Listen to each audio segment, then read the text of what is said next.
राधिका बरसाने वारी की जय। राधे राधे। माघ मास महात्म्य अध्याय 11। 11वें अध्याय में धर्मदूत के द्वारा विकुंडल को अन्नदान का पुण्यफल और किन कर्मों को करने से किस लोक की प्राप्ति होती है यह बताया गया है।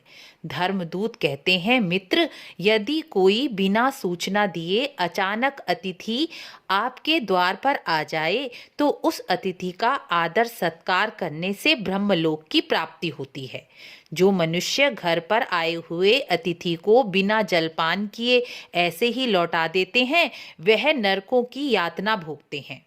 जिस घर से अतिथि या साधु संत बिना जलपान किए जाते हैं उस गृहस्थ के सभी पुण्य नष्ट हो जाते हैं या उस अतिथि या साधु महात्मा को मिल जाते हैं।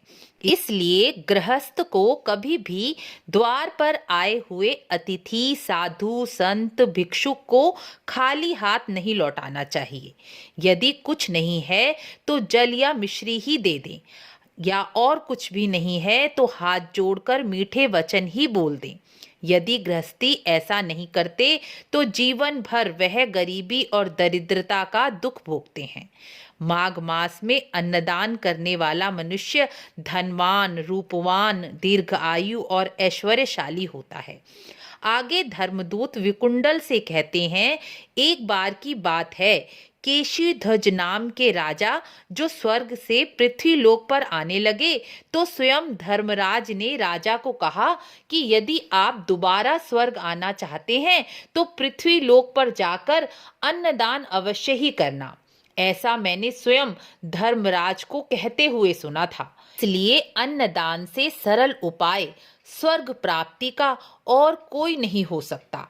जो मनुष्य गर्मी में जल का, हेमंत ऋतु में अग्नि का और सब ऋतुओं में अन्न दान करता है वह सपने में भी नरक यातना नहीं भोगता।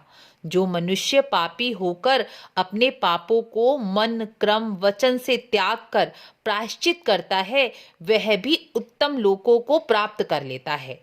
जो मनुष्य गायत्री जप करता है, धर्म पुराणों को सुनता है, उसका चिंतन करता है, उनको ब्रह्मलोक की प्राप्ति होती है।